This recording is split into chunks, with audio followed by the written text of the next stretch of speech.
بسم الله الرحمن الرحيم السلام عليكم ورحمة الله وبركاته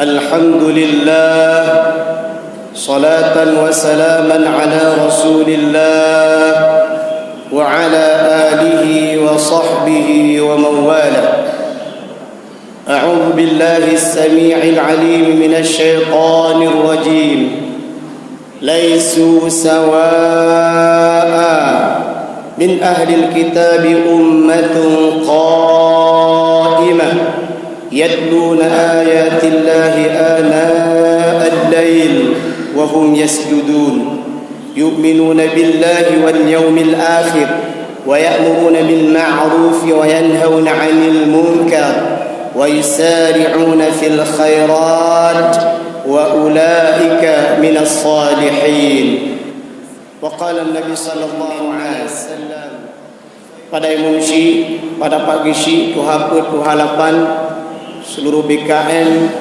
Masjid Al-Mukhlisin Tumpuk Tengah yang dirahmati Allah Subhanahu wa taala, spesial pada seluruh jamaah Masjid Syiar Muhibbah Subuh di subuh yang sangat mulia ini.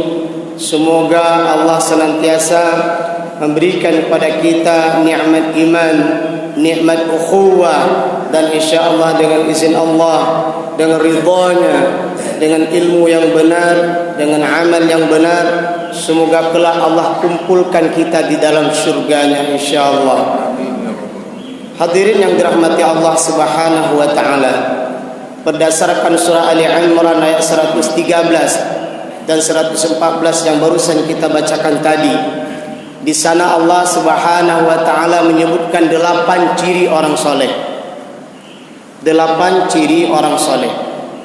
Yang pertama kata Allah, min ahlil kitabi ummatun qa'imah. Ini ciri orang soleh yang pertama, yaitu umat yang jujur, umat yang redha Islam sebagai agamanya, Allah sebagai Rabbnya, dan Muhammad sebagai nabinya. Maka hari ini untuk ciri yang pertama ini, mari kita melihat, benarkah kita hari ini sebagai umat Islam yang kita ridha kepada Allah sebagai Rabb kita, yang kita ridha Muhammad sebagai nabi kita, yang kita cinta Islam adalah sebagai agama kita, terlihat dalam diri kita. Ada beberapa makna yang kita lihat dari ridha dan setuju bahwa ketiga landasan tadi ada sebagai mengucapkan kita ridha Allah sebagai Rabb kita. Maka di sana yang ada adalah kecintaan dalam diri kita. Kecintaan dalam diri kita kepada Allah Subhanahu wa taala. Lawannya apa? Tidak ada kebencian. Yang ada adalah cinta. Yang ada adalah siap mengikuti apa yang telah diperintahkan oleh Allah kepada kita, dan siap kita menjauhi apa yang dilarang oleh Allah kepada kita. Begitu pula kepada Rasulullah. Ketika kita ridha Nabi Muhammad sebagai Rasul kita, maka konsekuensinya adalah kita siap mencintai Rasulullah Muhammad sallallahu alaihi wasallam dan membuang segala hal yang membuat kita benci kepada Rasul. Apakah kebencian itu muncul dari mana dan kapan saja, kita tidak suka itu. Tapi yang ada adalah kecintaan kepada Rasulullah Muhammad sallallahu alaihi wasallam. Tidaklah mereka yang cinta kepada Rabbnya kalau di awal tadi, melainkan Allah sayang kepadanya. Tidaklah mereka yang cinta kepada Rasulnya, maka di antara nikmat terbesar adalah di akhirat nanti Rasulullah sallallahu alaihi wasallam akan memberikan syafaat kepada kita. Ini nikmat yang luar biasa. Tidaklah kita ridha Islam sebagai agama kita, melainkan kita mencintai Islam dan tidak ada kebencian di dalamnya. Dan bahkan nilai ridha selanjutnya adalah ketika Allah dihina, ketika Rasul dihina, ketika agama Islam ini dihina, kita siap memasang tameng diri kita, memasang tameng keluarga kita, memasang tameng lembaga kita, memasang tameng umat Islam dimanapun dan kapanpun berada, siap membela tiga landasan tersebut. Siap membela Allah ketika Allah dihina. Siap membela Rasulullah ketika Rasulullah dicaci maki. Siap membela agama Allah ketika agama Allah dilecehkan. Yang kedua, ciri orang soleh. Kalau pertadi ridho dan sanggup menikmati dan menjalani Islam. Yang kedua adalah yatluna ayatillah. Mereka yang senantiasa membaca ayat Allah.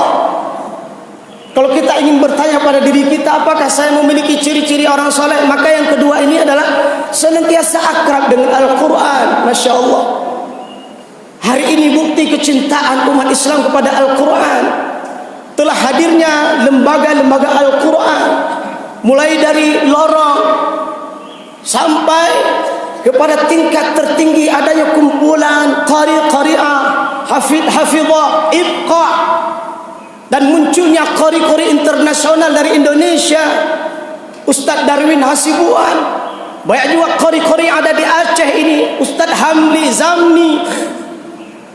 Banyak sekali telah muncul qari-qari'ah, hafidh-hafidhah dari daerah kita, dari Aceh, membawa harum sampai ke internasional. Dan bahkan kecintaan ini terlihat dari semua ma'had, dari semua daya. Tentunya memprioritaskan adalah Al-Quran sebagai pengajaran pertama, Al-Hadith, sirah Rasulullah, dan ilmu-ilmu yang lainnya menguatkan kemahaman dan kecintaan kepada Islam. Yatluna ayatillah. Dalam sebuah hadis Rasulullah sallallahu alaihi wasallam, mereka yang senantiasa membaca Al-Quran, tidaklah malaikat mengecup mulut orang yang membaca Al-Quran, sambil malaikat berkata, utlu, utlu, utlu, bacalah, bacalah, dan bacalah. Masya Allah, luar biasa dalam hadis ini. Ketika seseorang akrab membaca Al-Quran, maka malaikat mengecup mulut orang tersebut, sambil malaikat berkata, bacalah, bacalah, bacalah. Dan seorang sahabat Rasulullah SAW di suatu malam membaca Al-Quran. Saat dia membaca Al-Quran, dia merasakan sepertinya ada sebuah bayangan besar yang semakin dia baca semakin turun, turun, turun dan mendekatinya. Sampai-sampai dia takut, dan esoknya dilapor kepada Rasulullah Muhammad sallallahu alaihi wasallam, "Ya Rasulullah, semalam terjadinya seperti ini." Apa kata Rasulullah? Seandainya engkau terus membaca Al-Quran, seandainya terus kamu mendawamkan bacaan Al-Quranmu, maka engkau akan melihat wujud malaikat yang asli. Masya Allah, Masya Allah. Bukan hanya tahap membaca yang diharapkan, kemudian kita memahami artinya, berusaha untuk menghafalnya, berusaha kemudian untuk mengamalkan isinya. Dan bahkan di sini kita berharap, kalau booming menghafal Al-Quran itu sudah luar biasa. Maka yang harus kita tingkatkan ke depan adalah bagaimana diri kita dan anak-anak kita dan masyarakat kita memahami isi kandungan Al-Quran. Disebut dengan ulumul Quran. Masya Allah, ini kita berharap di musalla, di masjid, dimanapun, mari kita hidupkan pengembangan Al-Quran dengan ulumul Quran. Biasanya kalau kita mahasiswa itu ada di mata kuliah, ada ulumul Quran 1, ada ulumul Quran 2, ada ulumul Quran 3. Nah sekarang kita ingin menghidupkan itu bukan hanya di ruang kuliah. Hidupkan ulumul Quran dalam keluarga kita. Kita paham, mungkin ada karangan mana Al-Qatan, mungkin ada Ali As-Sabuni, ada juga syekh-syekh yang lain. Banyak sekali kita ulumul Quran. Hari ini kita membaca Al-Quran. Apa itu ayat Quran? Yang mana ayat yang panjang dan mana ayat yang pendek? Mana ayat-ayat yang diturunkan di Mekah? Mana surat-surat yang disebut Makkiyah? Mana ayat Madaniyah? Apa itu am dan khas? Apa itu ayat yang nasikh dan mansukh? Ini banyak sekali termasuk saya, kita belum tahu. Maka kita berharap di semua tempat pengajian, hidupkan pengajian kitab ulumul Quran. Ketika seseorang banyak mengetahui tentang Al-Quran, ketika mereka mengetahui ulumul Quran, maka akan timbul kecintaan dalam dirinya untuk mencintai Al-Quran. Bahasa sederhana hari ini, kalau ada orang mencaci maki Al-Quran, kalau ada orang menghina Al-Quran, kalau mereka melecehkan Al-Quran, tidak lain salah satu jawabannya adalah karena mereka bodoh, karena mereka tidak tahu apa itu Al-Quran. Inilah harus kita hidupkan hari ini. Fadilah Al-Quran, membacanya, mengamalkannya, mengajarkannya. Mereka yang senantiasa akrab dengan Al-Quran. Ciri orang soleh yang kedua. Yang ketiga, yu'minuna billah. Mereka yang memiliki iman yang kuat. Kita yang hidup di akhir zaman, yang fitnah terus muncul. Fitnah dalam diri kita, fitnah dalam keluarga kita, fitnah dalam masyarakat kita, fitnah di lembaga kita. Seseorang paginya beriman, siangnya kafir. Siangnya beriman, sorenya kafir. Sorenya beriman, malamnya kafir. Malamnya beriman, paginya kafir kembali. Fitnah. Insya Allah. Jamaah salat yang kita hadirkan seperti ini, apapun namanya, entah GPS lah, entah SMS lah.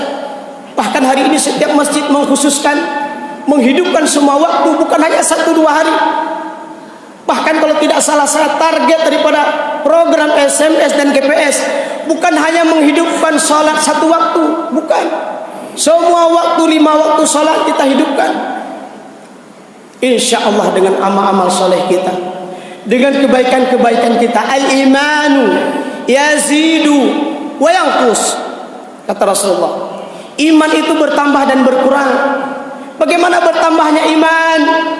Dengan kesolehan-kesolehan kita, dengan kebaikan-kebaikan kita, infak, sedekah kita, silaturahim kita, ukhuwah kita, berbaik sangka kita, mudah memaafkan dan mudah memberi maaf.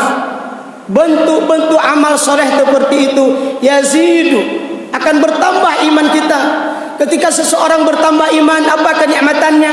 Mudah dalam melakukan kebaikan dan tidak menutup kemungkinan. Insya Allah kita berharap dan berdoa kepada Allah di saat detik-detik ajal menjemput kita, tidak ada keinginan seorang hamba melainkan bisa mengucapkan kalimat La ilaha illallah Muhammadur Rasulullah.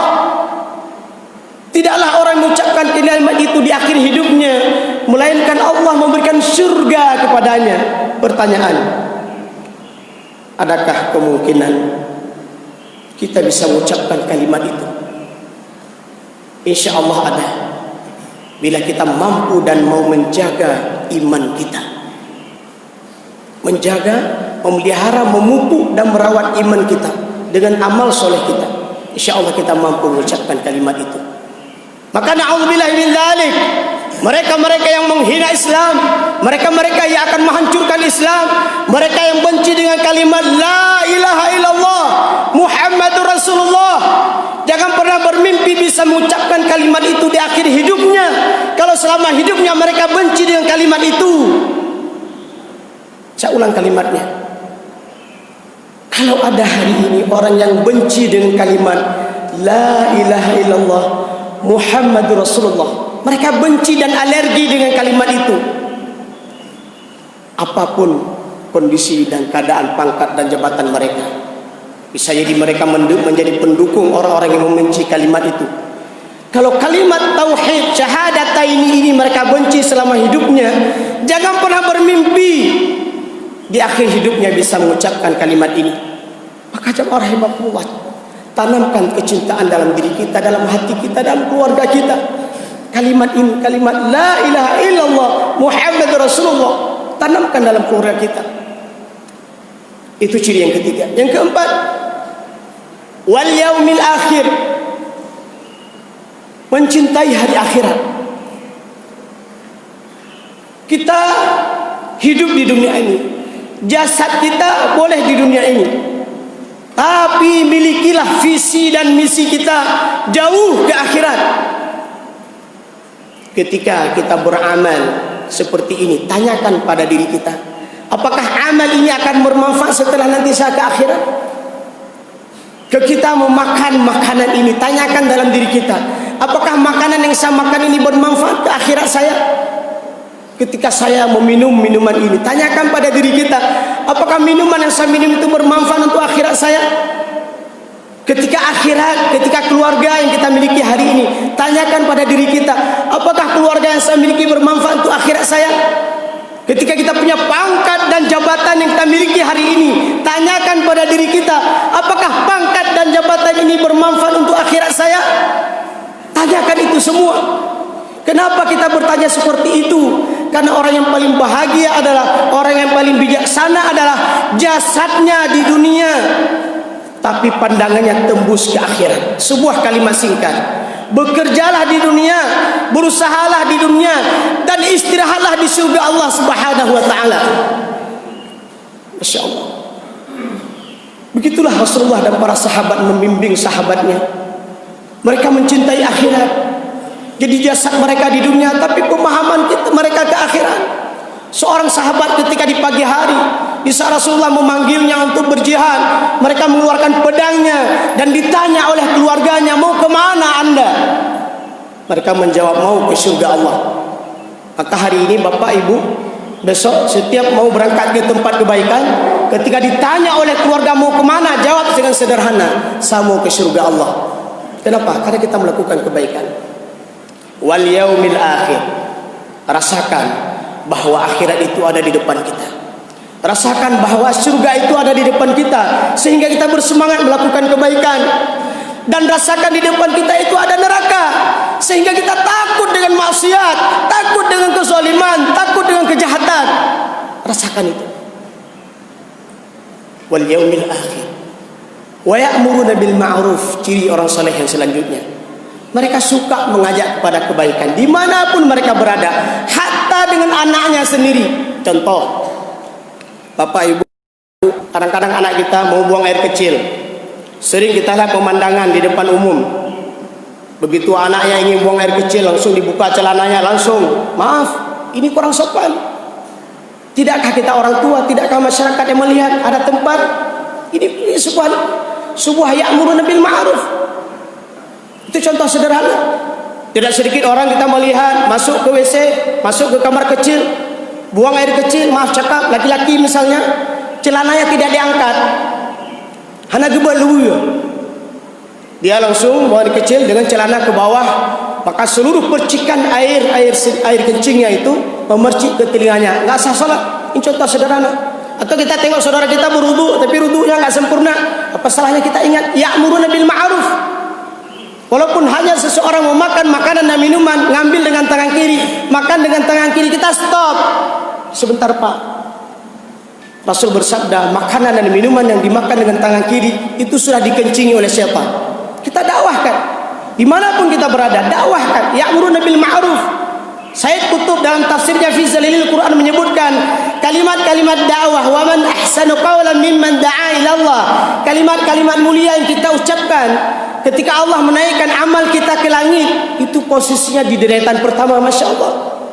Kalimat-kalimat mulia kita, kalimat-kalimat da'i kita, kalimat-kalimat dakwah kita, ketika Allah menaikkan amal kita ke langit, maka posisi amal tersebut berada di deretan pertama.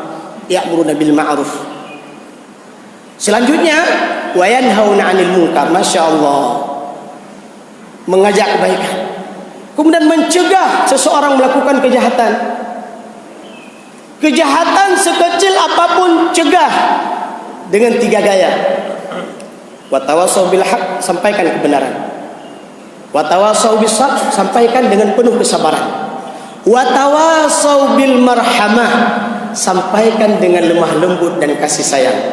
Masya Allah, luar biasa. Baik dalam keluarga, dalam masyarakat kita, dalam beragama kita, sampaikan dengan kasih sayang. Wa tawassaw bil haqqi wa tawassaw bis sabri wa tawassaw bil marhamah. Terakhir ciri orang saleh adalah wa yusari'una fil khairat. Masya Allah. Mereka adalah orang yang terdepan, orang yang paling cepat setiap ada momen kebaikan. Mohon maaf, kadang-kadang saya pribadi atau kita terkadang lambat dalam berbuat baik. Lambat. Padahal Allah dan Rasulnya, berdasarkan yang kita bacakan tadi di akhir dari para ciri orang soleh adalah wa yusari'una fil khairat.